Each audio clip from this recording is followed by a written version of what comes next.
Late that night on April the 4th, 1968, after all of your family and friends left, did you ask yourself, how many ways can you force yourself to love a martyr before you contemplate suicide?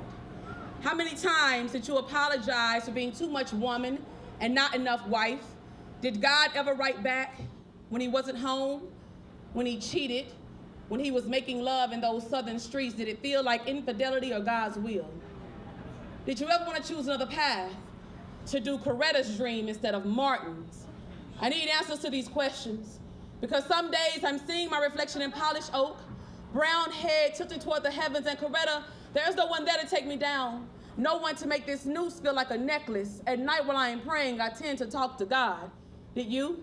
Did you ever notice that there was no one there to scrub the gunpowder from our knees? Tell me if this is how faith is formed. I hate going to bed smelling masculine cologne on white bleached sheets, wondering if the black man I fell in love with will be a corpse before he is a groom. These fears will become permanent skin on these fragile bones, all housed in satin and silk, but smell like red dirt dust from Mississippi roads. Coretta, what smile did your children wear to their daddy's funeral?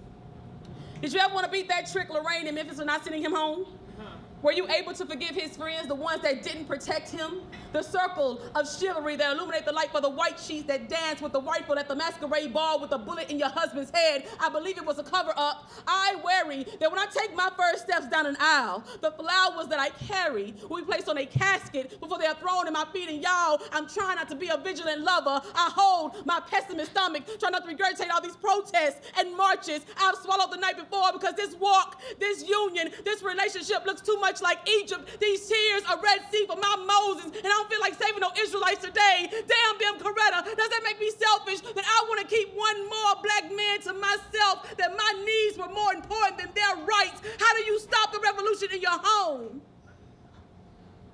I'm sorry that he didn't make your funeral, that you were just a pretty ornament on the hood of the civil rights movement. You were so pretty, Coretta. Hair all shiny and licorice-like. Almond eyes, a paper-sex shade of mocha and caramel, skin tone kissed by moonlight, so poised. Your gloves were neatly pressed, fitted perfectly to hold all the crying your palms did the day before. Every dress you wore searched for a visible speck of skin to live in. Every hat bedazzled in jewels. I can imagine coming home to a queen named Coretta Scott after a long day of dying. Coretta, tell me how it felt every day waking up wondering if this will be your last chance to kiss your king. How y'all doing tonight? Hey, yeah. So I am so excited to be here. I am Candy from Dallas.